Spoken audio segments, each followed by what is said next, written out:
বেকারত্ব দুর্গাপুরে জ্বলন্ত সমস্যা। নিজের ইশতেহার প্রকাশ করে জানিয়ে দিলেন দুর্গাপুর পশ্চিমের তৃণমূল প্রার্থী কবি দত্ত। বৃহস্পতিবার এক সাংবাদিক সম্মেলন করে স্থানীয়দের চাকরির ক্ষেত্রে অগ্রাধিকার দেওয়া হবে বলে ঘোষণা করলেন দুর্গাপুর পশ্চিমের তৃণমূল প্রার্থী কবি দত্ত। আমি জানি না প্রবলেমটা সত্যি সত্যি মানে এত জ্বলন্ত আমি জানতাম না। সেটা হচ্ছে লোকাল ছেলেদের বেকারত্বের জায়গাটা। It's a massive problem. আমি খুব দায়িত্ব নিয়ে বলছি, আমি অ্যাভয়েড করব না। তাতে অনেকে সে গায়ে কাদা লাগলো, নোংরা লাগলো বা ভরসা থাকলো, আই লিস্ট বদার। আমি দায়িত্ব নিয়ে বলছি, আমাদের স্থানীয় ছেলেরা দের জন্য আমি আপ্রাণ চেষ্টা করব সব জায়গাতে, সব ফ্যাক্টরিতে তাদের কর্মসংস্থানের জন্য করার জন্য। এটা আমাদের ইশতেহারে 1 নম্বরে রয়েছে এবং আমরা সেটা সবচেয়ে বেশি প্রায়োরিটি দিয়ে আমি চেষ্টা করব। দায়িত্ব নিয়ে আপনাদেরকে বলছি। তৃণমূল নেতারা বহিরাগতদের কারখানাগুলোতে ঢুকিয়ে দিয়েই টাকা রোজগার করেছে আর বঞ্চিত হয়েছে স্থানীয়রা। তৃণমূল প্রার্থীকে পাল্টা কটাক্ষ বিজেপি প্রার্থী লক্ষণ চন্দ্র খুড়ুয়ের। যারা কাজ পাচ্ছে না, খেতে পাচ্ছে না, যারা জমি দিয়েছেন তারা কাজ পাচ্ছে না, অথচ 3 লক্ষ 4 লক্ষ টাকার বিনিময়ে কোথায় পাণ্ডবেশ্বর, কোথায় আসানসোল, কোথায় বীরভূম, কোথায় বাঁকুড়া লোক নিয়োগ করা হচ্ছে কেন? আমরা পরিষ্কার বলতে চাই, ডবল ইঞ্জিন সরকার হবে, দুর্গাপুর ডিএসপি স্টিল প্ল্যান্ট আবার নতুন করে সাজবে। দুর্গাপুরের বেকার যুবক আমরা কুড়েডাঙ্গা, মেন গেট, গোপালমাঠ বিস্তীর্ণ যা লোকাল এলাকার ছেলেরা চাকরি করবে এবং দুর্গাপুরে আরও যে কারখানা আছে, গ্রাফাইট শুরু করার কারখানা আছে, যা যা লোকাল ছেলে যে পার্টি করুন না কেন, আমরা আগে বলেছি আজও বলছি, দল মত নির্বিশেষে লোকাল ছেলেদের অগ্রাধিকার দিতে হবে। কিন্তু তৃণমূল কংগ্রেসের নেতারা আইএমএফের সঙ্গে চুক্তি করে গাঠবন্ধন করে যেভাবে অন্যায়ভাবে লোক নিয়োগ করা হচ্ছে, টাকার বিনিময় করা হচ্ছে, তার তীব্র বিরোধিতা করতে এসেছিলাম। আর পরিবেশ দূষণ রুখতে তিনি উদ্যোগী ভূমিকা নেবেন বৃহস্পতিবার দাবি করলেন দুর্গাপুর পশ্চিমের তৃণমূল প্রার্থী কবি দত্ত। বললেন, জলের সমস্যা সমাধানে তিনি তার মতো করে সমাধানের রাস্তা খুঁজবেন। জানালেন, হকার উচ্ছেদ নয়, হকারদের জন্য অত্যাধুনিক মানের স্টল তৈরি হচ্ছে, যা ব্যবসার সুবিধে বাড়াবে। জানালেন দুর্গাপুর পশ্চিমের তৃণমূল প্রার্থী কবি দত্ত।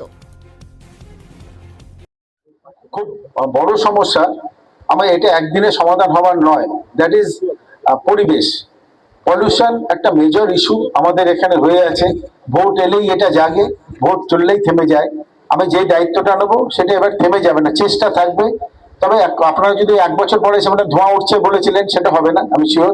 একদিনে প্রবলেম সলভ হবে না, কিন্তু এটা নিয়ে আমরা প্রপার প্রসেস, মানে ওই শুধু নয়, ওই একদিন ইনক্লাব জিন্দাবাদ বা একদিনের জন্য গিয়ে করলাম আন্দোলন, ওইসব না। যেটা হবে অফিসিয়ালি পরিবেশ, আমি রাস্তায় বেরিয়ে দেখেছি, যতটা ভেবেছিলাম পরিবেশের অবস্থা তার থেকেও খারাপ। এবং এর জন্য কেন্দ্রীয় সরকারও দায়ী, আমাদের নিজেদের যে ভাব বুদ্ধি জাগ্রত আরো হওয়া উচিত, আমরা নিজেরাও দায়ী।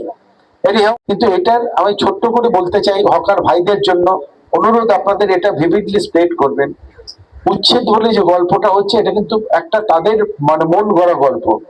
আমরা যেটা করছি বা করব, আমি খুব দায়িত্ব নিয়ে বলেছি কয়েক জায়গায়, কিন্তু আজকে হচ্ছে সুবর্ণ সুযোগ, আপনাদের থ্রুতে আমি সেটাকে কন্ট্রাডিক্ট করতে চাই এবং এস্টাবলিশ করতে চাই যে আমরা কি করতে চেয়েছিলাম বা কি করতে চাইছি। আমরা চাইছি দুর্গাপুরটাকে সুন্দর একটা করতে, যেখানে যারা আছে হকাররা তারা থাকবে।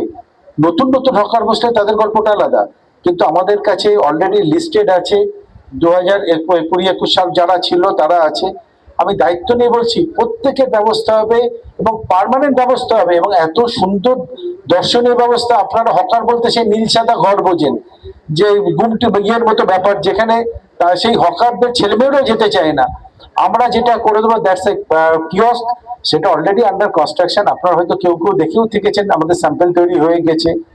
আমরা এই যে বড় বড় রাস্তা বানাচ্ছি, তার ইয়েতে আমরা ফুটপাথ ছেড়ে, ফুটপাথ কিন্তু পথচারীদের জন্য, ফুটপাথ কিন্তু অন্য কারোর জন্য নয়। আমরা তার বাইরে খুব সুন্দর করে কিওস্ক বসে দেবো, সবাই সেখানে থাকবে। আমি দায়িত্ব নিয়ে I like to repeat again. সব মিলিয়ে দুর্গাপুর পশ্চিমের বিধানসভা কেন্দ্র তৃণমূল প্রার্থীর এই ইশতেহার ভোটারদের মন জয় কতটা করতে পারবে, তার উত্তর 4 মে ইভিএম বন্দী মানুষের রায়ে দেবে।